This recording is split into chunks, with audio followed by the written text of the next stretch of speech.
911 emergency. I think I need to report a break-in and a murder. My wife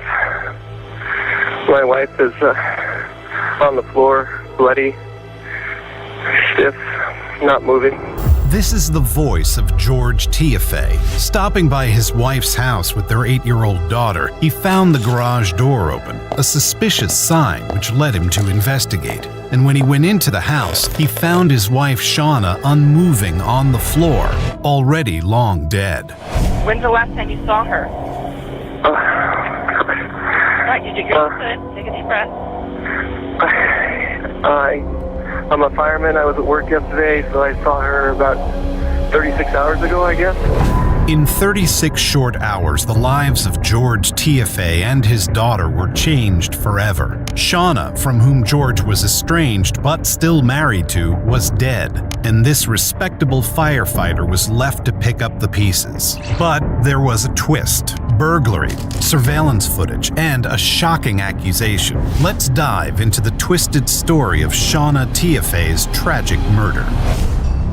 It was the early hours of September 29, 2012. Cocktail waitress Shawna Tieafay is shown here on CCTV, clocking out of her job at the Palms Casino at 3:01 a.m. on that day. It would be the last time she ever did so, and the last time she was ever captured alive. She drove 30 minutes back to her house. She let herself in through the garage and moved through the house without turning the lights on, just wanting to go straight to bed after a long and tiring shift on her feet all night. She walked down the hallway towards the stairs, and this was when it all went horribly wrong. There was someone lying in wait for Shawna in the darkened hallway. They had a hammer. They lunged for her with it. She put her hands up in front of her face to protect herself, but her attacker broke her fingers and then beat her with the hammer until she was dead. This was how George Tieafay found her. At 9 a.m. the next morning, the mother of his daughter had been horribly murdered in her own living room. But why and who killed her? Let's go back and learn more about Shawna. Her story begins in Salt Lake City, Utah. Born in March 1966, she was raised Mormon alongside her sister and 5 brothers. The family remained in Utah until she was 12, when they moved to Pennsylvania and later Virginia, where she attended South Lakes High School. There, she was popular and known as a girly girl, an outgoing personality on the cheerleading team. She graduated in 1984 and looked set to have a bright future on the East Coast. But born and raised out west, perhaps she missed the desert climate, because in 1994, at the age of 28, she moved back across the country to Las Vegas, Nevada. The bright lights of so-called Sin City couldn't have been further from Shawna's Mormon upbringing. She moved out there to be closer to her sister Paula, but Vegas isn't known as the home of family-friendly fun. While she initially worked in upscale retail stores like Saks Fifth Avenue and Neiman Marcus, she had her sights set on Vegas's vibrant resort and casino scene,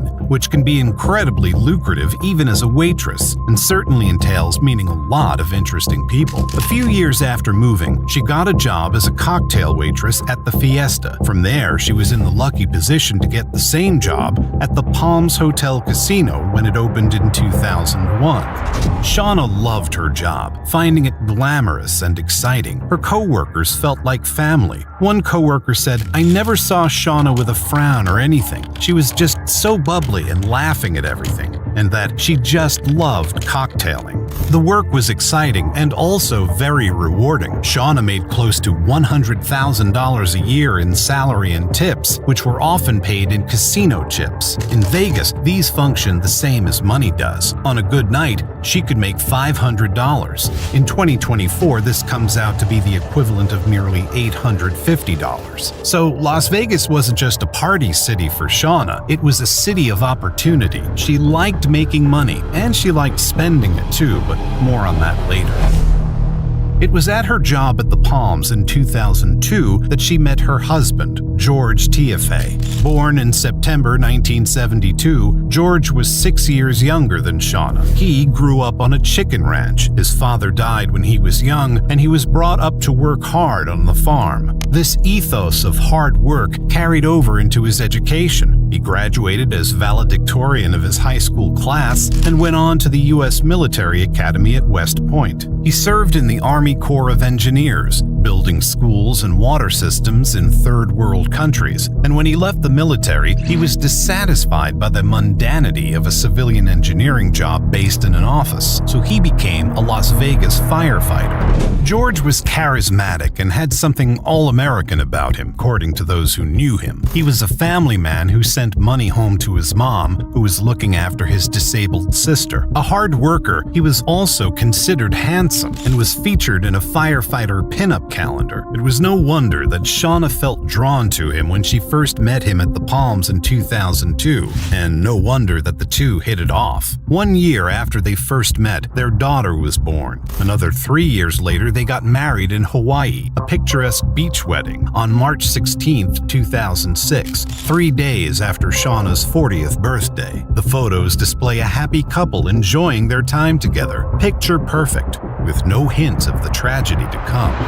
This was in 2006. In 2008, however, things would change, not only for George and Shawna, but for millions of Americans and indeed people across the world. It was the year of the Great Recession, the worst-scale economic downturn to hit the U.S. since the Great Depression in the 1920s. The recession doubled unemployment rates to more than 10%. It was triggered by the bursting of the housing bubble, and it affected housing across the country, but particularly in Vegas. As a city that relies on tourism, particularly the casino industry, which necessitates its customers having money to spend, and construction, it was hit hard. Foreclosures were common, and the unemployment rate in the city skyrocketed to 14%. The Tiefays were not immune to this crisis. George himself lost money in the housing market crash, and like many families, they had to adjust their lifestyle to fit their new circumstances. This led to tensions in the home. He began to become jealous and controlling. He accused Shawna of dressing like a slut for work in front of their daughter, who was an impressionable little girl. She didn't want him saying things like that under any circumstances, but especially not where their daughter could hear him. He complained about her spending habits, which only aggravated the situation, since she was used to earning her own money in rapid, hard-working shifts cocktailing and spending it how she wanted. Shawna also took issue with a man George hired to do jobs around the house. This man was homeless, and George appeared to be doing him a good turn, but Shawna found him creepy and said his presence made her uncomfortable. The marriage only continued to degrade.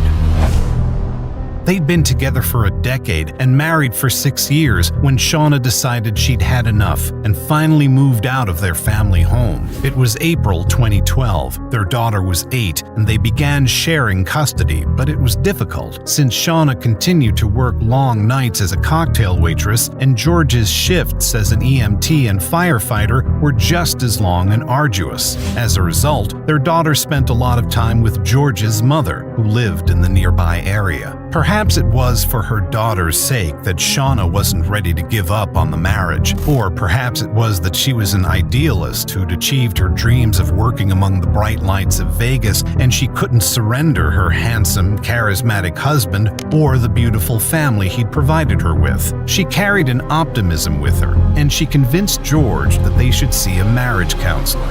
They spent the summer trying to work on their marriage, but in early September things started to go wrong in Shawna's life. Her townhouse was burglarized. Someone broke in and used her shower and stole her wedding ring and a pair of her bathing suit bottoms. The burglar also left something behind, a pair of boxer shorts, size small. The break-in was understandably terrifying, but Shawna, forever the optimist, made no security upgrades to her house, believing that lightning wouldn't strike twice. She was wrong.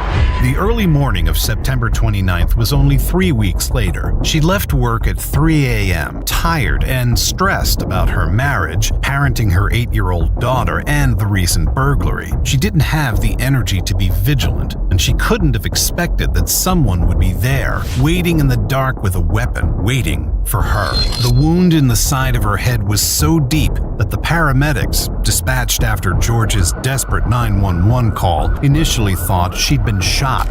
This had been a deliberate and uncompromising act designed to kill. The police were immediately suspicious of George. In cases of marital strife, the husband is usually the prime suspect, but George had an alibi, as he'd explained to the operator over the phone and also to the police, who interviewed him at the scene. She was lying on the floor. Okay. And she was covered in blood. I just want to die. What shift did you work yesterday? A 24-hour shift. George had been on call at the firehouse all night. Their daughter had spent the night at her grandmother's house, and George had collected her in the morning, stopping at Shauna's house because their daughter wanted to pick something up. They'd happened upon the gruesome scene by what appeared to be sheer coincidence, and George could not be the killer because he had an alibi. The case rapidly hit a dead end as a result. Other than George, there were no real suspects. Interviews with Shauna's co-workers revealed nothing other than she was a sweet, bubbly person, a good employee, and a hard worker who would be sorely missed. The police began to suspect that maybe there was a predator stalking the neighborhood. Women who worked at the casino in particular were frightened, fearing they'd been targeted. The burglary of Shauna's house became a suspicious warning sign. Had it been the killer? The investigators didn't know. But 2 days into their investigation, they caught a lucky break. A man named William Penix, known as Big Will, came to them with important information pertaining to the case. He had lived in Las Vegas for years and worked as a maintenance man for an apartment complex. He lived a life on the straight and narrow and tried to help others do the same, including a friend he knew only as Greyhound.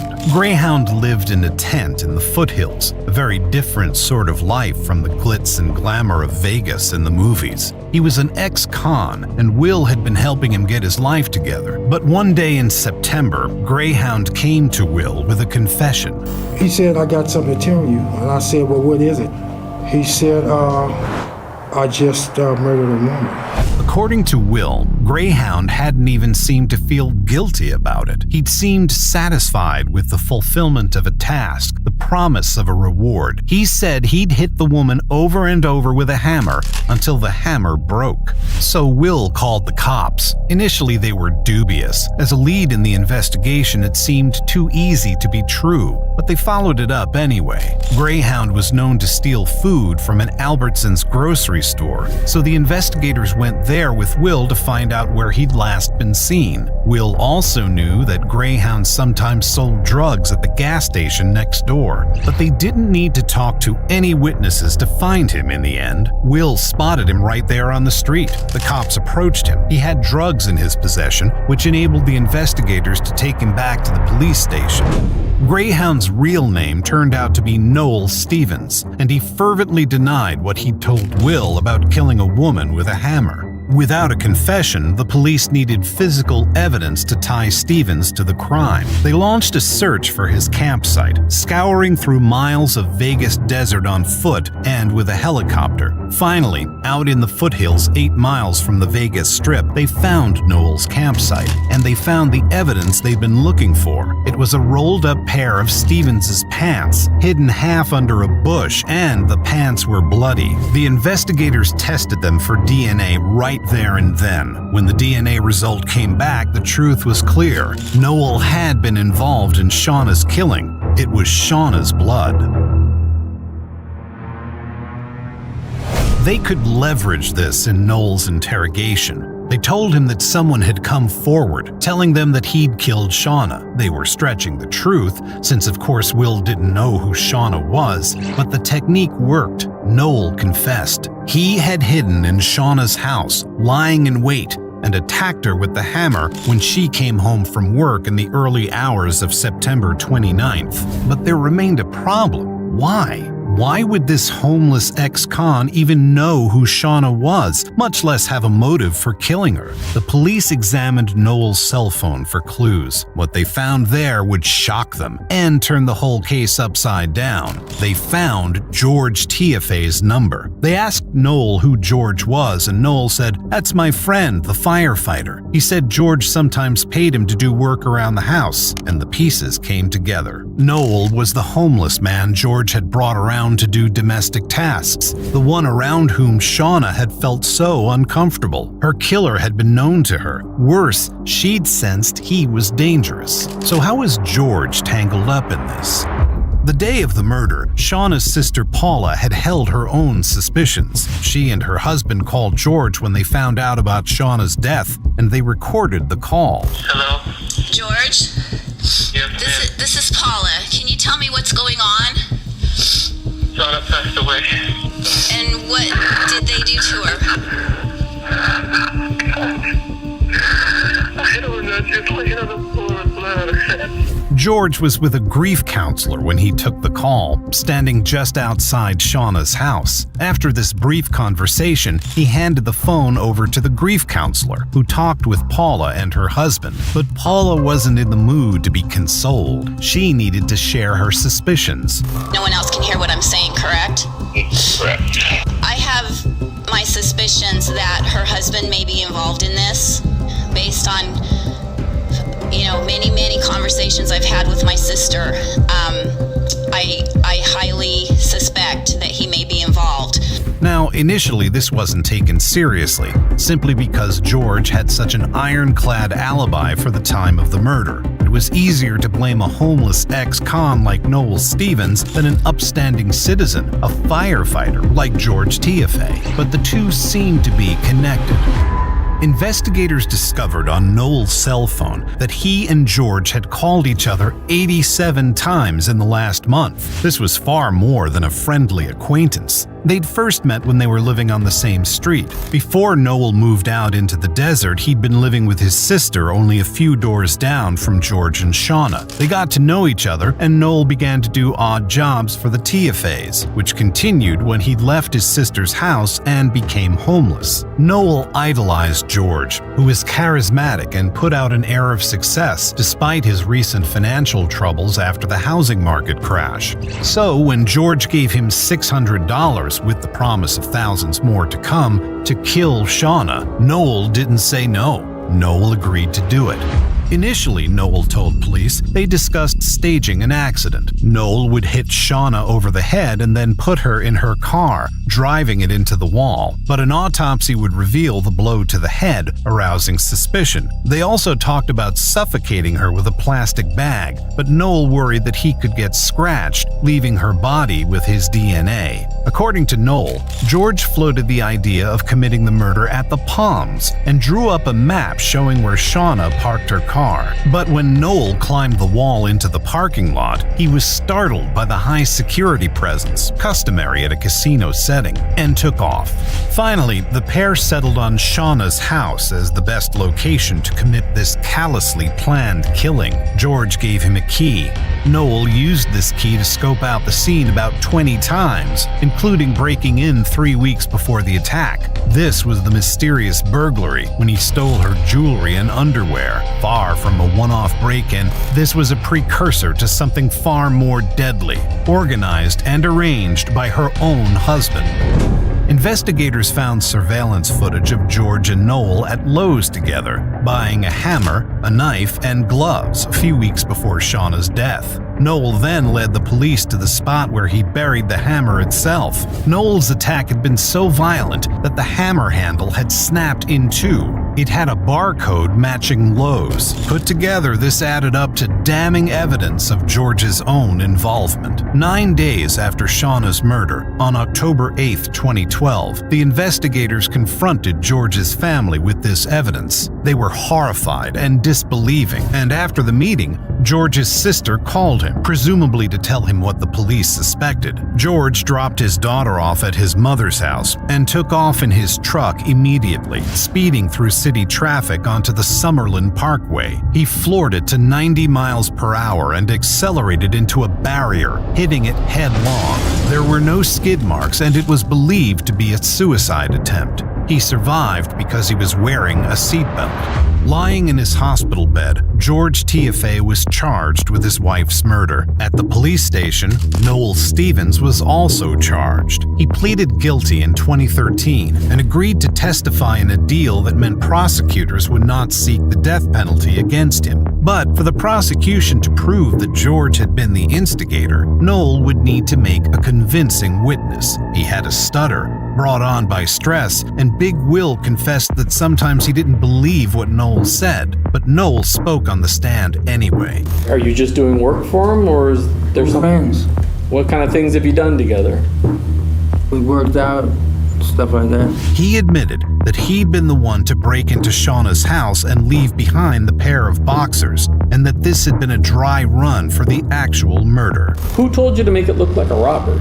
George did. I hit her in the head. What happens when you come out that door and you're holding that hammer? She tells me why I'm doing this. She says, why are you doing this? Yes. Who told you to kill Shona? George. This was the last nail in the coffin for George Tieafay. Although Noel admitted to experiencing hallucinations and had a troubled past, it seemed clear that the plot was too contrived for him to have invented it. He also told the court that leaving the garage door open was a signal the pair had invented, so that George would know he'd done the job when he came by the house the next morning. This makes it even more chilling that George brought his 8-year-old daughter to Shauna's place that day. George did not take the stand, and the only witness in his defense was his sister, who testified to his good character and peaceful nature. This was not enough. On September 3, 2015, George was found guilty on all counts, including murder in the first degree. He was sentenced to life imprisonment in December 2015, but in 2017 he attempted to appeal. He wrote the 100-page handwritten petition himself, since his lawyer had quit the case, most likely as a result of what his appeal alleged, which was that he'd had ineffective counsel. He also argued that he'd been affected by drugs he was taking for an injury received in the line of duty as a firefighter, and had been told by God that he needed to kill Shauna in order to protect his daughter. This appeal was denied. The court's response was this: that George plotted the murder while he worked, cared for his daughter, and fostered an amicable relationship with the victim to avoid any suspicion related to her death. Given the patience, subterfuge, and perseverance involved in this plot, the appellant has not demonstrated a reasonable probability that he would not have been convicted or would have received a more lenient sentence. As the reason he'd done it, the police and prosecutors believed it was all about money. Investigators had found evidence that George had been trying to hide money through his mom, and the tensions in their marriage had begun with the Great Recession and had continued to circle around Shauna's spending habits. This, it seemed, was the reason he'd contracted Noel Stevens so coldly and cruelly to murder his wife. In 2023, George and Shauna's daughter graduated high school. She's been living with her grandmother ever since the tragic events of 2012. What do you think about this tragic story? Let us know your thoughts in the comments below.